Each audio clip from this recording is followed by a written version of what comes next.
इस first word is टिकाऊ या फिर मजबूत। टिकाऊ या फिर मजबूत को हम इंग्लिश में बोलते हैं ड्यूरेबल। ड्यूरेबल, जो चीज़ लंबे समय तक यूज़ कर सकते हैं हम, उसे हम इंग्लिश में ड्यूरेबल बोलते हैं। जैसे कि ये जूता टिकाऊ है, तो उसे हम इंग्लिश में बोलेंगे this shoe is durable. This shoe is durable. Next word is खतरा या फिर संकट। खतरा या फिर संकट को आप वैसे तो मोस्टली बोलते होंगे डेंजर या फिर डेंजरस, तो उसे हम एक और अच्छे वर्ड के साथ रिप्लेस कर सकते हैं विद मेनेंस। मेनेंस, जैसे कि वह सबके लिए खतरा है, तो उसे हम इंग्लिश में बोल सकते हैं he is a menace to everyone. He is a menace to everyone. Next word is परवरिश। परवरिश को हम इंग्लिश में बोलते हैं अपब्रिंगिंग। अपब्रिंगिंग, जैसे कि वह उसकी परवरिश कर रही है, तो उसे हम इंग्लिश में बोलते हैं she is upbringing of her. She is upbringing of her. Next word is नतीजा या फिर परिणाम। नतीजा या फिर परिणाम को हम इंग्लिश में आउटकम बोलते हैं। आउटकम, जैसे कि इसका नतीजा बुरा होगा, तो उसे हम इंग्लिश में बोलेंगे it's outcome will be bad. It's outcome will be bad. Next word is दुश्मनी। दुश्मनी को हम इंग्लिश में बोलते हैं एनमिटी। एनमिटी, जैसे कि मेरी तुमसे कोई दुश्मनी नहीं है, तो उसे हम इंग्लिश में बोल सकते हैं I have no enmity with you. I have no enmity with you. Next word is jugaad. Jugaad तो बहुत लोग लगाते होंगे, तो उसे हम इंग्लिश में बोलते हैं मेक शिफ्ट।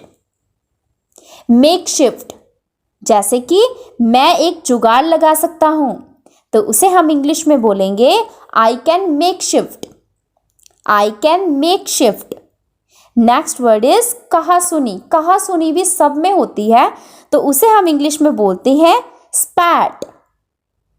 स्पैट, जैसे कि उसकी अपने भाई के साथ कहासुनी हो रही थी, तो उसे हम इंग्लिश में बोल सकते हैं she was having a स्पैट with her brother.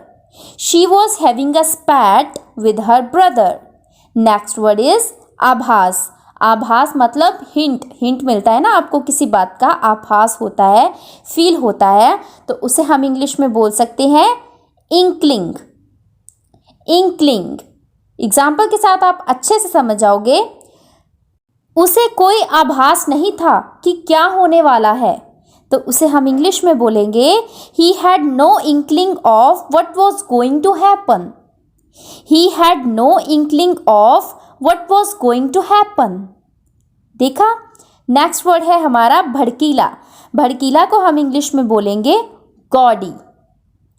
Gaudy, जैसे कि उसके कपड़े कितने भड़कीले हैं, तो उसे हम इंग्लिश में बोलेंगे how gaudy are his clothes. How gaudy are his clothes. Next word is garibi. गरीबी तो हर एक देश में है, तो उसे हम इंग्लिश में बोलेंगे पॉवर्टी। पॉवर्टी, जैसे कि हमारे देश में बहुत गरीबी है, तो उसे हम इंग्लिश में बोलेंगे there is a lot of poverty in our country. There is a lot of poverty in our country. Next word is इच्छा शक्ति। इच्छा शक्ति का मतलब होता है कि आपने जो निश्चय कर लिया है कि मैं ये करूँगा, तो आप उसे करके ही दम लेते हैं, तो उसे हम इंग्लिश में बोलते हैं will power.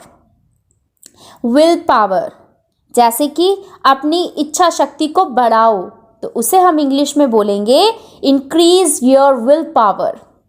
Increase your will power. Next word is सदमा। सदमा लग जाता है ना कई लोगों को, तो उसे हम इंग्लिश में बोलेंगे trauma.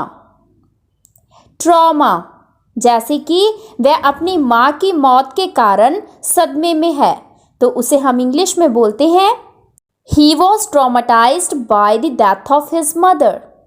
He was traumatised by the death of his mother. Next word is उद्देश्य या फिर लक्ष्य। उद्देश्य या फिर लक्ष्य को हम इंग्लिश में बोलते हैं गोल। गोल, जैसे कि मेरा लक्ष्य डॉक्टर बनना है, तो उसे हम इंग्लिश में बोलेंगे my goal is to become a doctor. My goal is to become a doctor. तो ये थी आज की वीडियो और आज की क्विज है हमारी, परवरिश को हम इंग्लिश में क्या बोलते हैं? कमेंट सेक्शन में मुझे लिख के बताएं और वीडियो कैसी लगी फीडबैक दें। अब हम मिलते हैं नेक्स्ट वीडियो में नई टॉपिक के साथ। Take care, bye bye.